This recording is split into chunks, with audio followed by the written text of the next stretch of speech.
The glorious demise of Democrat-run cities marches on with the news that nearly 160 Wall Street firms have fled Democrat-run New York City, taking $1 trillion, with a T, in assets with them. Oh, how I love it when people get what they voted for.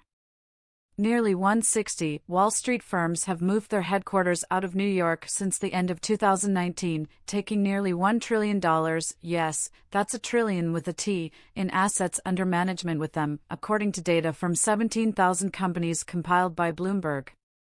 Looking to dodge rampant crime, stiff taxes, and an increasingly exorbitant cost of living, 158 fed-up financial firms representing a whopping $993 billion in assets have packed up and left the Big Apple, taking thousands of high-paid employees with them, the data shows. Yes, you smug New Yorkers, with your terrible choices and ideas, you basically voted to boot 158 Wall Street firms, their employees and families, and then replace them by importing third-world gangs and welfare scammers. But at least the mean tweets have ceased. And where are these 158 Wall Street firms moving? Mostly to our mega utopia, of course.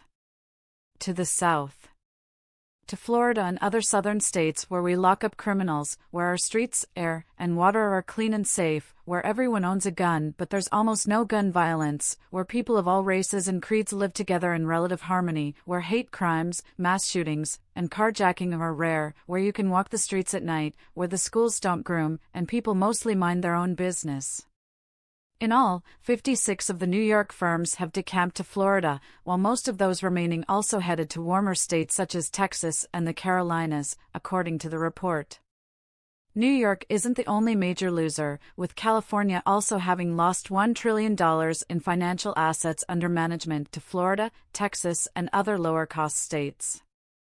Imagine what this drain is doing to New York's tax base. The city is losing all these millionaires and billionaires. And who's going to fill all that office space?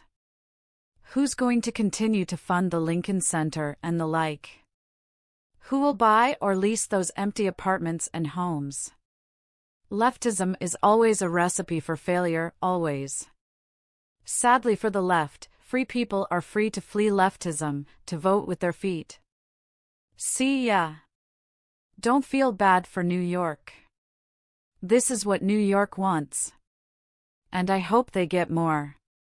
A lot more.